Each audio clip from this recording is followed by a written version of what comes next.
Welcome to the Explainer. Today, we're going to crack a classic Python puzzle. You know the one.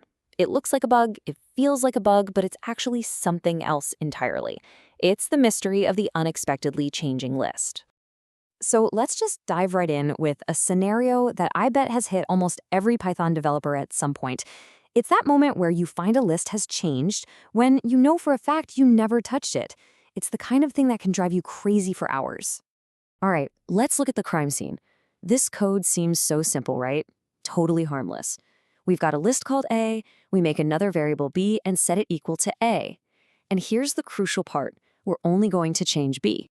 Okay, so here's the code. We append the number 4 to list B. Easy enough. So the million-dollar question is, what's the value of A when we print it out?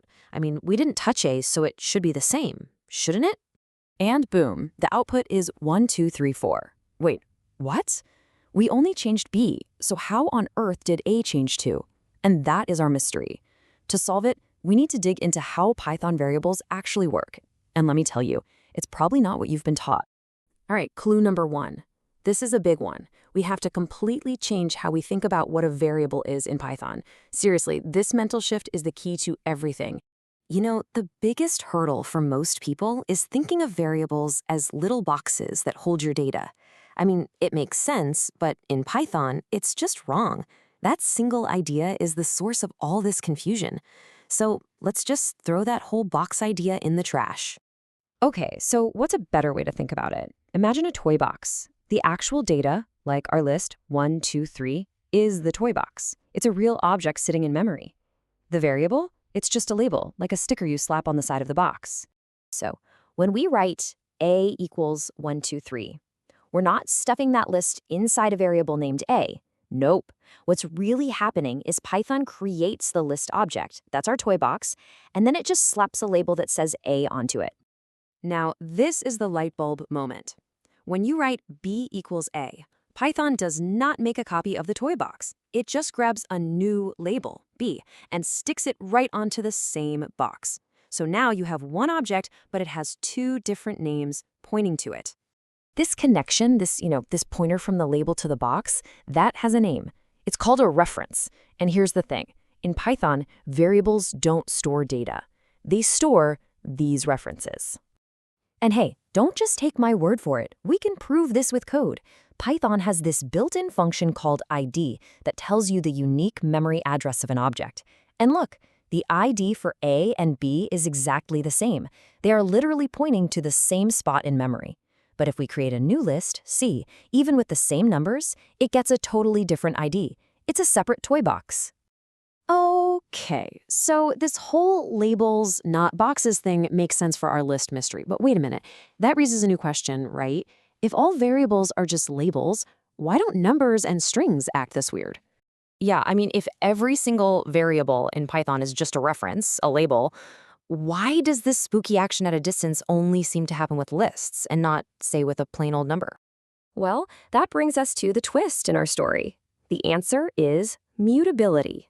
It turns out that not all objects in Python are created equal. Some can be changed after they're made, and some are set in stone. Literally. So, you've got two kinds of objects. On one hand, you have mutable objects, like lists and dictionaries.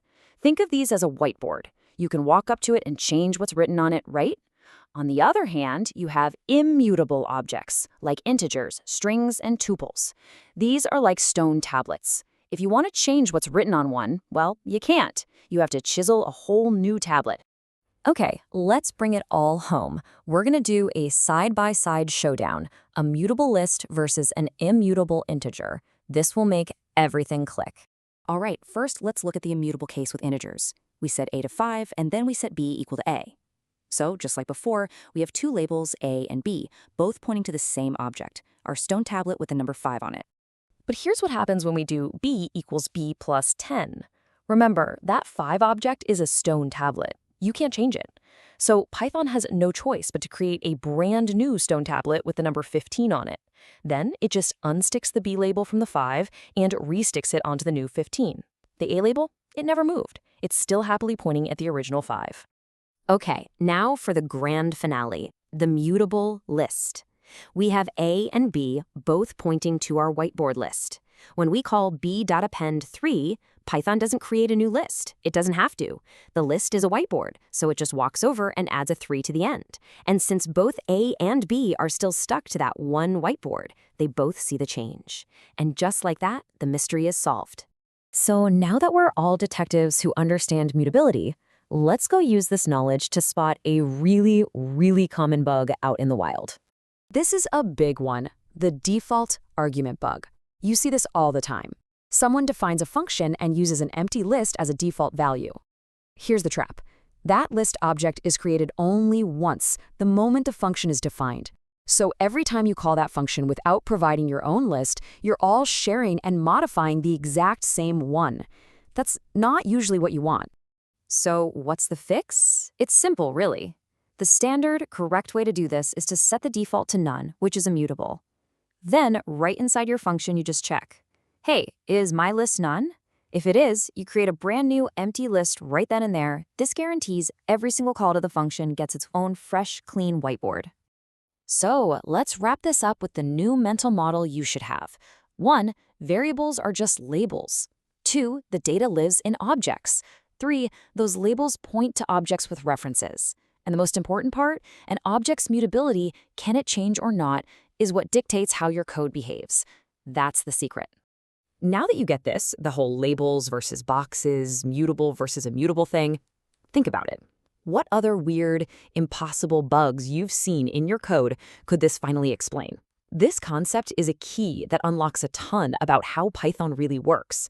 So, what are you going to go figure out now?